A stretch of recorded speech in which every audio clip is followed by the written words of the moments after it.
السلام عليكم ورحمة الله وبركاته. ازيكم يا فنانين يا حلوين؟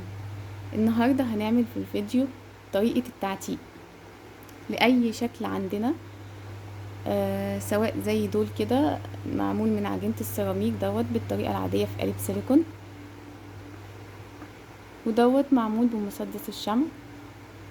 كنت عملت فيديو ليه قبل كده، هحطه لكم في صندوق الوصف اللي حابب يشوفه، او اي قطعة خشبية تاني فيها زخارف او نقشة زي كده.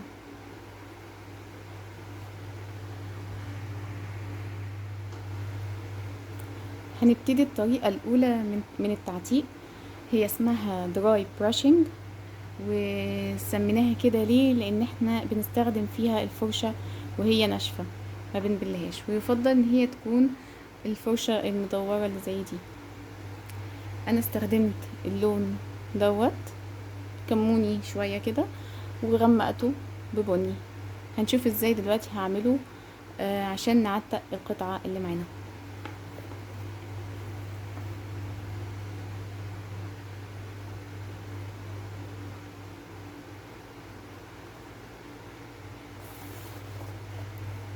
انا باخد اللون كده في الفرشة، ولو لقيت اللون زيادة او كتير معايا بخفه على جنب كده،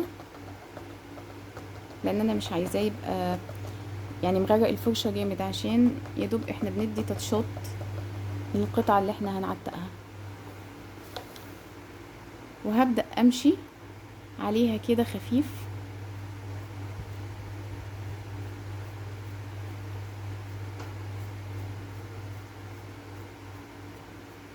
على الجزء العالي، يعني همشي على عالي كده.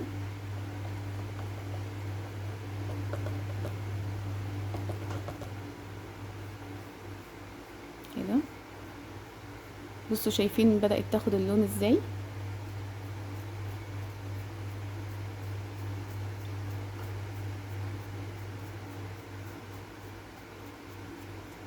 حابة ازود هتقل يعني ايه شوية، مش هضغط جامد قوي، بس احس ان اللون بينزل معايا.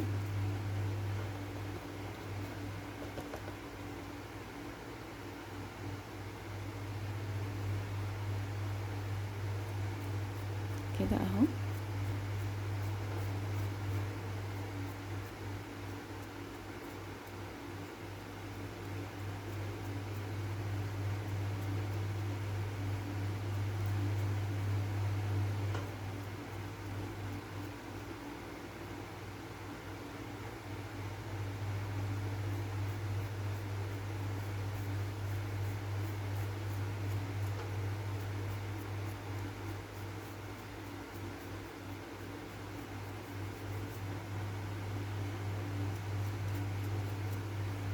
شايفين التفاصيل بدأت تظهر ازاي مع التعتيق كده؟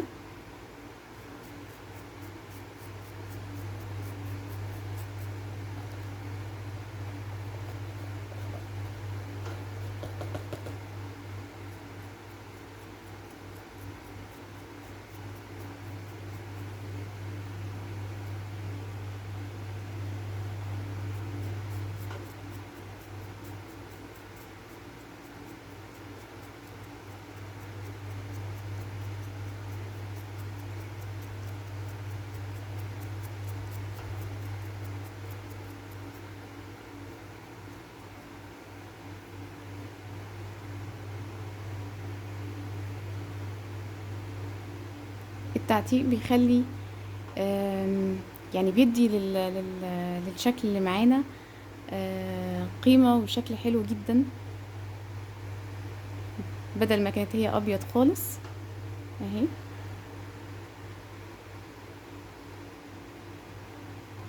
ودي كانت اول طريقة اسمها دراي براشنج.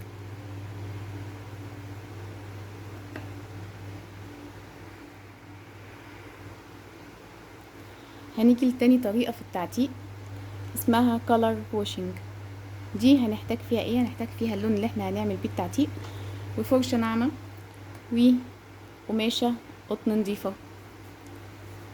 احنا ممكن نستخدم في التعتيق سواء الدراي براشنج او الكولر واشنج اي لون عندنا، الوان اكريليك او الوان اللي هي البلاستيك بتاع دهانات الحوائط مع مركزات الوان، ونعمل الدرجه اللي احنا عايزينها، اللي عايزين نعمل بيها التعتيق. هنعمل دلوقتي الكالر ووشنج.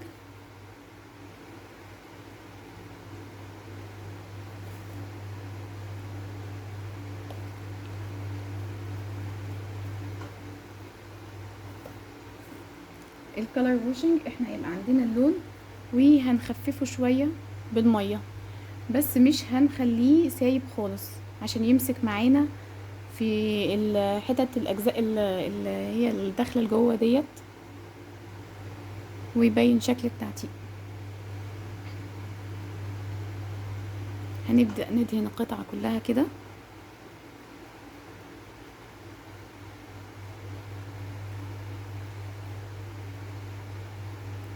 نحاول نوصل اللون بكل التفاصيل.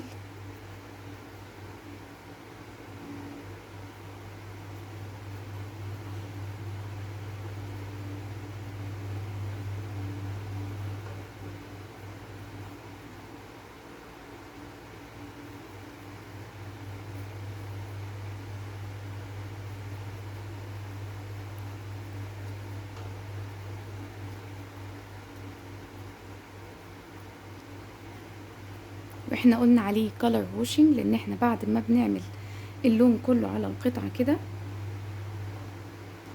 هنجيب القماشة بتاعتنا وتكون مبلولة حاجة بسيطة جدا، يعني تبقى مندية يدوب يعني مية بسيطة خالص،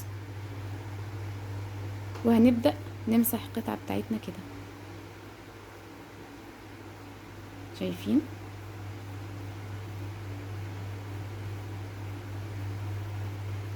هنمسح بطريقة عشوائية كده.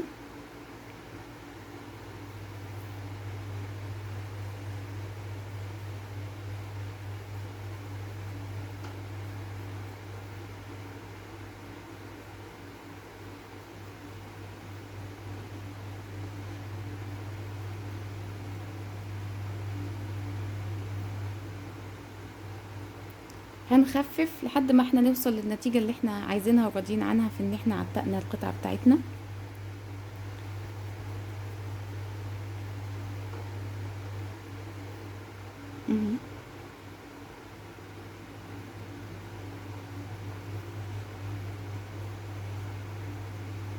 هتاخد معانا كأنها يعني ابيض يا دوب كده، واخد سنة ازرق، والحتت الغايرة اللي جوه اللي هي داخلة لجوه هي اللي هتبقى اغمق حاجة، فهيغير شكل القطعة ويديها منظر ان هي قطعة قديمة.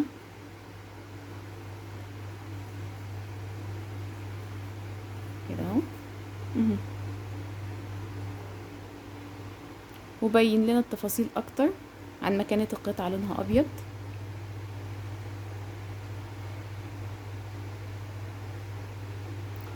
وممكن ان احنا نعمل طريقتين مع بعض، يعني ممكن ندخل طريقة الدراي براشنج مع الكالر واشنج، مش هيتعارضوا مع بعض.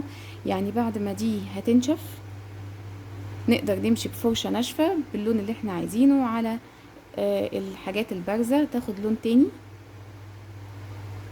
حسب الشكل اللي احنا محتاجين نعمله في التعتيق.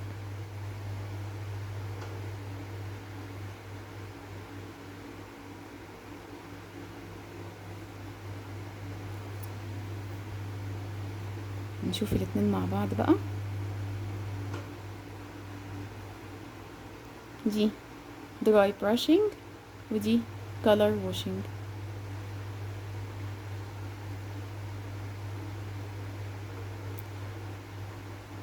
قوليلي رأيكم في الطريقتين في التعليقات تحت، ولو محتاجين تعرفوا اي حاجة برضو اسألوني، وياريت لو الفيديو عجبكم وتعلمتوا فيه حاجة جديدة تعملوا سبسكرايب ولايك وشير للقناة.